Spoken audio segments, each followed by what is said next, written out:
Halo sahabat Indonesia, kita bertemu lagi dalam rubrik Hot News Kanal TV Anak Bangsa. Kali ini kami akan mengangkat topik yang sedang in dan hot, yaitu masalah mudik antara peraturan dan kenyataan. Nah, ini sangat menarik. Untuk itu saya akan mengajak diskusi sahabat saya, Marsikal Pertama TNI Purnawirawan Dwi Badarmanto, untuk mendiskusikan sesuatu yang agak aneh.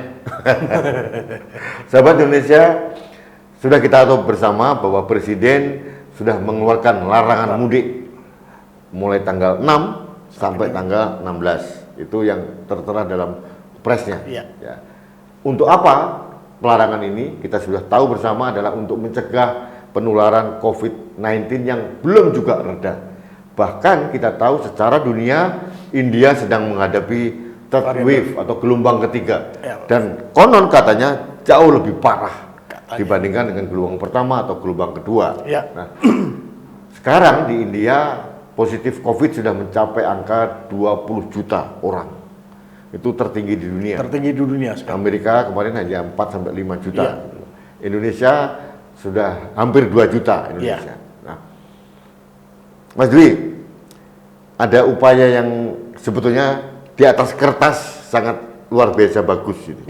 Bahwa Presiden dan perangkatnya sangat aware terhadap bagaimana mencegah penularan COVID-19. Tapi, ini ada tapinya nih Mas. Ini Mas Dwi nanti bisa memberikan pandangan ini. Saya kemarin membaca dalam satu media online yang sangat kredibel gitu ya, memuat Kementerian Perhubungan mau mengadakan survei tentang mudik tahun 2021, dan diperkirakan yang mudik ini 18 juta orang. Itu yang tertulis di situ, Mas.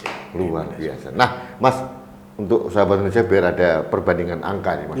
Tahun 2019 sebelum ada Covid,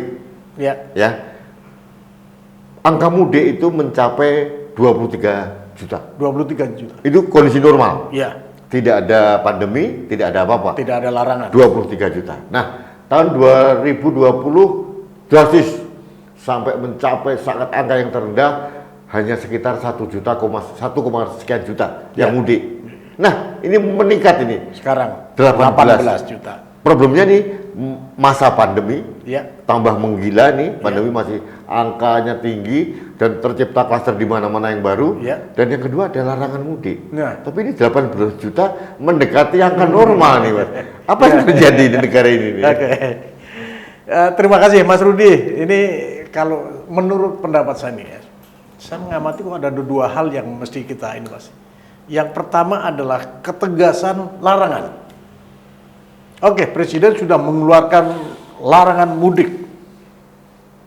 Tetapi di dalam larangan itu Presiden menekankan hanya kepada ASN, TNI Polri, BUMN.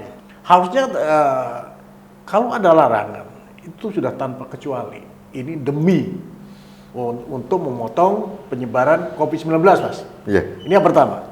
Kemudian yang kedua, ini menurut pengamat saya juga, Mas, mungkin masyarakat kita sudah jenuh, Mas, dengan apa yang kita sebut-sebut pandemi COVID ini gitu. Mungkin jenuh. Sehingga Mas Rudi bilang tahun 2019, 23, kemudian 20 turun drastis waktu itu pandemi awal, Mas ya. Kemudian sekarang naik tajam, mendekati kondisi normal. Mungkin 3 hal itu, Mas, yang 2 hal tadi yang saya bisa kita share, kita diskusikan, Mas.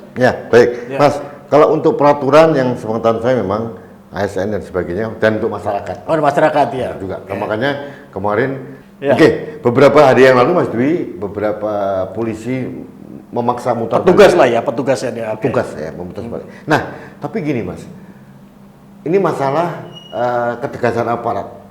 Saya heran nih dengan Kemenhub ini, Mas. Kemenhub itu kan leading sektor pada dalam program ini kan? Mudik itu kan Menhub yang menjadi, kok malah mengadakan survei dan hanya sekedar menginformasikan bahwa hanya sekedar bisnis as usual gitu loh. Iya kan?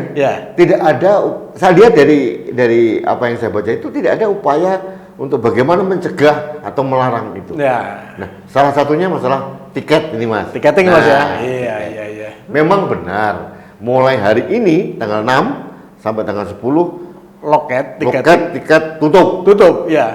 Tapi tanggal 5 sampai 4 sampai ke belakang dibuka. Masih buka. Nah, ada pertanyaan yang menggelikan. Pak Menhub atau siapapun yang bertanggung jawab ini mungkin lupa kali Mas, bahwa kita itu bisa beli tiket hari ini Untuk untuk penerbangan. perjalanan atau perjalanan berapa hari ke depan. Iya. Iya toh? Sekarang gini, Mas Dwi nih beli tiket tanggal 3 April. Belinya. Sorry, 3 Mei. Ya. Beli ya, Ya, beli ya. mungkin saya mau terbang ke Jogja. ke Jogja tanggal 7. 7. Bisa nggak? Bisa. Bisa, masih dibuka. Masih. Wah, bisa. Jadi ini menurut saya agak aneh dan kenapa kok terkesan setengah hati gitu Mas? Kenapa Nah, ya? itu Mas yang saya bilang tadi, yang sebab pertama kenapa ini menjadi meningkat itu karena aturan yang tidak tegas tadi gitu loh Mas. Mas, kalau saya udah Ya. baca kepresnya ya, Surat Presiden sangat tegas Mas. Sangat tegas. Tegas dengan Iya. sanksi-sanksinya.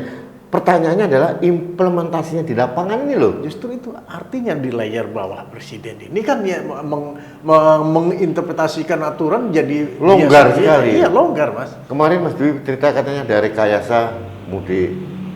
Hmm. Masih ada rekayasa, padahal udah dilarang. Iya, udah dilarang kok masih diatur gitu loh ya. Kok dilarang kayak gitu.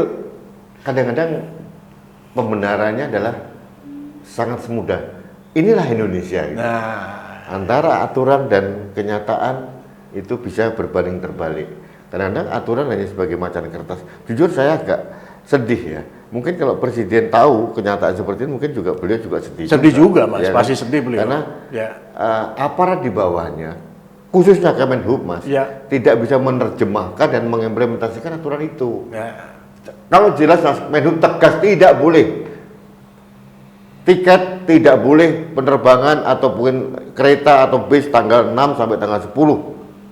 tegas. Tegas tidak boleh. Jadi tidak ada transportasi umum yang jalan gitu. Selama 10 hari tidak boleh ada transportasi Ya. bergerak Ya. tahu kecuali yang emergensi ya. Ya. Mungkin pergerakan pasukan atau pergerakan apapun lah ya. Ya. Bahan bakar Logistik lah. Logistik seperti itu. Ya. Nah, ini enggak, Mas. Mohon maaf ini enggak. Jadi makanya beberapa hari yang lalu berbondong-bondong nih sebelum tanggal 6, tanggal 3, tanggal 1 pulang udah mudik naik motor, Mas. naik motor lah, termasuk naik travel pembantunya lah. Mas Dwi toh. Iya. Pembantu Mas Dwi udah pulang duluan Udah toh. pulang duluan. Nah, saya nggak tahu. Jujur Mas, saya agak speechless ya. Bahwa kenapa kok seperti ini? Apakah tidak mempunyai, kita kan tidak mempunyai kepedulian. Iya, iya, iya. Harusnya kan kita punya common sense yang sama, yaitu pandemi ini Ya. harus segera berakhir. Ya. Vaksin itu sekian puluh triliun dibelanjakan uang negara untuk mencegah itu. Mencegah vaksin. Tapi akan sia-sia. Ya, tapi memang gini Mas Rudi, saya juga melihatnya kok ironis ya. Pada saat pembatasan yang pertama sebelum Mas, banyak angkutan travel yang disita atau ditahan di kepolisian Mas. Banyak yang. Sementara bus-bus umum tidak Mas. Ini kan bisa menjadikan kecemburuan sosial. Kenapa travel saja yang dilarang? Kenapa angkut transportasi yang lain tidak dilarang? Nah ini dia. Kemudian lagi, masyarakat kita sekarang memang sudah cerdas semua, Mas.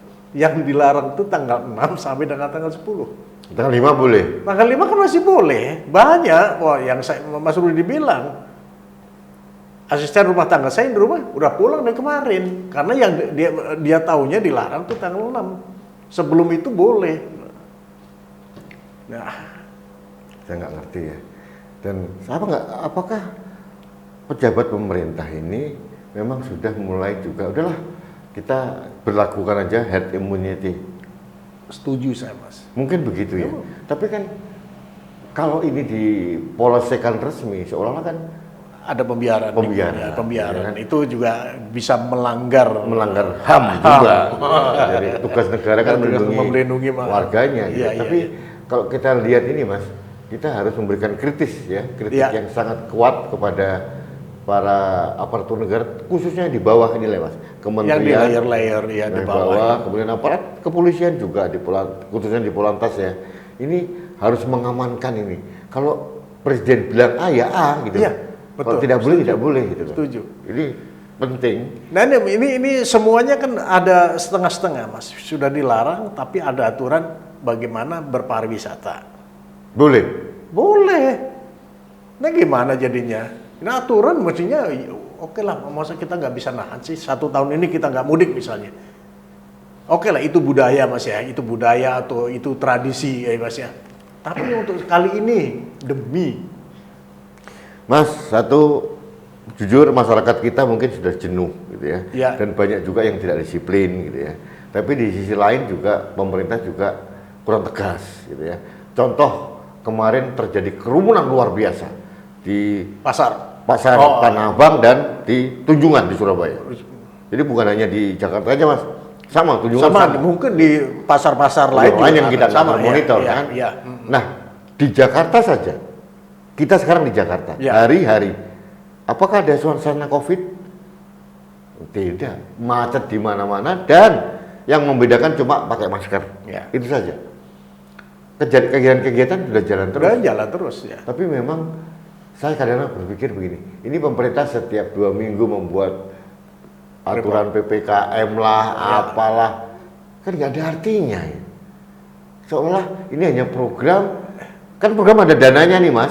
Nah dana lewat, kan hampir tidak dipedulikan loh Mas. Ya normatif aja Mas. Iya kan Mas? Barangkali hanya sekedar laporan, grafik naik, ini mungkin seperti itu. Ini as usual aja Mas jadinya. Ya, ada beberapa yang sangat konsisten. Ini mungkin kita agak melebar ya. Ya. Kita udah tahu bahwa India terjadi lonjakan yang luar biasa. Imigrasi masih kebobolan 140 sekian orang. Orang India pula. Orang India pula. Bisa gitu. Akhirnya repot juga. Pangdam, Kapolda bingung menempatkan mereka, mengisolasi mereka. Ya. Kemudian yang kemarin di Riau, ada kapal dari India berlabuh juga di sana. Ada beberapa orang juga akhirnya terpaksa. Ini kenapa gitu loh? Kalau kita mempunyai rasa memiliki terhadap negara ini, harusnya semua komponen ini kan saling bau membau. Iya harusnya Mas. Iya. Apalagi presiden sudah ngomong itu semuanya juga harus. Masa imigrasi diem saja? Nah, iya. Masa mohon maaf nih patroli laut kita nggak bisa membaca ini boleh masuk atau tidak? Maskapai penerbangan. Maskapai penerbangan. Taruhlah itu pesawat charter atau apapun itu, kan itu termonitor kan Mas. Ini Pesawat kapal laut dari Mas. mana? Kapal laut yang di Riau itu kapal laut. Iya. Kapal laut akhirnya datang. Saya nggak ngerti saya. Jujur, Pak Presiden mohon maaf kami tidak mengerti aparat Bapak seperti itu dan Bapak mohon maaf agak diam. Harusnya dilaksanakan penggantian cepat ya Pak, orang-orang yang terengginas gitu loh. Wah. Mas Dwi lah jadi menteri. Iya harus dah. Jadi kalau dia jadi menteri tegas saya tahu. Nah, Mas, ini penting kita harus kritisi bahwa kita prihatin. Prihatin Mas. Kita Prihatin. menyuarakan supaya aturan atau keputusan dari presiden harus dipatuhi. Harus. Ya. Itu untuk menjaga marwah dan kewibawaan presiden, kepala negara kita. Dan kita mengkritisi dari aparat di bawahnya, entah itu Kemenhub atau mungkin jajaran lain yang kurang tanggap terengginas mengamankan keputusan presiden. Ya. Nah, kalau nanti terjadi apa-apa lagi, ada lonjakan atau apa, bahkan beberapa orang sudah memprediksi setelah Lebaran akan terjadi lonjakan yang luar biasa. Ya. Tapi itu yang terjadi. Ya. Kalau kita tidak aware, ini bahaya. Dan tugas kami dari Lembaga Kajian Anak Bangsa adalah memberikan awareness, memberikan kritikan agar jangan sampai terjadi. Ya. Kalau angka 18 juta ini benar terjadi, Mas, Wise. ini mudik 18 juta, Mas. Ya. Yang ditemuin di kampung berapa puluh juta yang lain. Katakanlah 18 juta dikalikan ketemu dengan 10 orang. Udah 180 juta, Mas. Dan itu Mas, dari 18 juta itu mayoritas tujuan mudiknya itu justru yang padat penduduknya Mas. Jawa Timur, Jawa Tengah, Jawa Tengah, Jawa Timur, Tengah, Barat. Timur, Jawa Barat Mas. Itu kan itu padat penduduk tuh Mas. Tapi sebetulnya, Mas, infrastruktur segala macam Ya. itu kan paling komplit kan di Jawa ini. Ya. Harusnya mudah dicegah dong. Seharusnya. Dan pintu-pintunya kan bisa dicegah kan. mau dari Jakarta mau ke Jawa Barat, Jawa Tengah kan ada pintu-pintu tertentu mas, lewat jalur ini, jalur selatan. Iya. Harusnya bisa, kalau mau itu aja. Ini Tapi bukan, mas, saya mohon maaf nih, saya juga kebayang bagaimana para petugas lapangan untuk mencegah itu susah loh mas. mas, di setiap daerah ada polsek, gitu kan, Ya. ada kuramil, gitu ya. Ya. Itu kan bisa diberdayakan. Bisa diberdayakan mas, tetapi kalau kita melihat bagaimana pergerakannya itu secara massal, ada rombongan misalnya 20 bus misalnya gitu mas, ditambah lagi di belakang ada berapa puluh mobil travel. Ya, kita jangan berpikir hanya di hilirnya mas. Ya, Dicegah ya di hulunya dong. ya mestinya itu tadi. Di hulunya dong, dicegah Pak. dong. Nggak boleh ada, dimonitor kan bisa. Monitor bis-bis yang dipakai keluar, ini siapa, nggak boleh segala macam. Iya. Di bis-bis charteran atau mini. Termasuk pesawat terbang loh mas. Angkutan udara juga harus dimonitor mas. Tapi intinya begini, Ya. kalau pemerintah bergerak bersama dan terengginas, saya yakin bisa. Minimal meminimais dari kejadian ini. Ya. Kalau 18 juta itu terjadi, wah salam. Ya. Saya melihat bahwa Kali 5 aja lah mas, udah 90 juta tuh mas. Tapi mudah-mudahan ini semuanya bisa menjaga dan tidak terjadi apa yang kita khawatirkan. Ya. Itu aja mas. baik, demikian sahabat Indonesia, perbincangan kami. Kita memberikan saran kepada pemerintah untuk tegas, terengginas dalam mengimplementasikan keputusan politik yang diambil oleh Presiden. Ya. Ini bukan hanya menjaga marwah Presiden, tapi juga untuk mencegah jangan sampai terjadi arus gelombang ketiga COVID-19 ini. Ya. Nah, dan yang terakhir mas, ini perlu kita sampaikan ke sahabat Indonesia, di kanal TV Anak Bangsa kami informasikan bahwa sahabat kita Andre Vincent Benas sudah tidak bersama kita lagi. Oh ya, sudah tidak dia ada berada di kanal TV Anak Anak Bangsa, ya. maupun di Lembaga Kajian Anak Bangsa. Ya. Kenapa? Karena beliau masuk menjadi salah satu pengurus dari Salah satu partai. partai politik. Ya. Partai politik, dan kami dari awal tegas bahwa di kanal Anak Bangsa ataupun di Lembaga Kajian Anak Bangsa adalah non partisan. Yes. Tidak boleh masuk partai manapun, tidak boleh masuk kelompok manapun, dan tidak boleh membawa kepentingan dari kelompok manapun. Ya. Karena apa? Untuk menjaga netralitas dan objektivitas kita Ya. dalam memberikan pencerahan kepada publik. Betul. Nah, kami sudah memutuskan, dan ini saat kita saling menghargai, ya kita doakan beliau sukses di partai yang partainya, baru yang ya. beliau mau. Tapi Ya. yang jelas KAB TV maupun dari LKAB ini adalah bebas dari kepentingan partai manapun, gitu Yes. ya. Bebas juga dari kepentingan kelompok manapun, gitu. Karena, Tapi tetap dalam kerangka menjaga nah, Indonesia. kalau jelas kita tetap Indonesia, karena Ya. tujuan utama kita kan menjaga Indonesia. Ya. Kami sangat bingung kalau dalam rangka menjaga Indonesia kami terklaster dalam warna tertentu atau kelompok tertentu, pasti akan mengganggu objektivitas kita. Ya, setuju mas. Gitu ya mas ya. Yes. Ini informasi kepada publik, dan kami berdua kanal TV Anak Bangsa dan LKAB mendoakan supaya Mas Andre Vincent Benas tetap sukses di jalurnya, Ya. jalur politiknya. Ya. Baik Mas Dwi, Samun. Oke. Ya. Terima kasih Mas Rudi. Ya, baik, demikian sahabat Indonesia, hot news kita kali ini tentang mudik lebaran antara peraturan dan kenyataan. Mudah-mudahan ini adalah kekhawatiran kami saja, mudah-mudahan tidak terjadi angka 18 juta itu. Ini untuk apa? Dalam rangka untuk menjaga Indonesia. Terima kasih, sampai bertemu lagi dalam rubrik hot news berikutnya.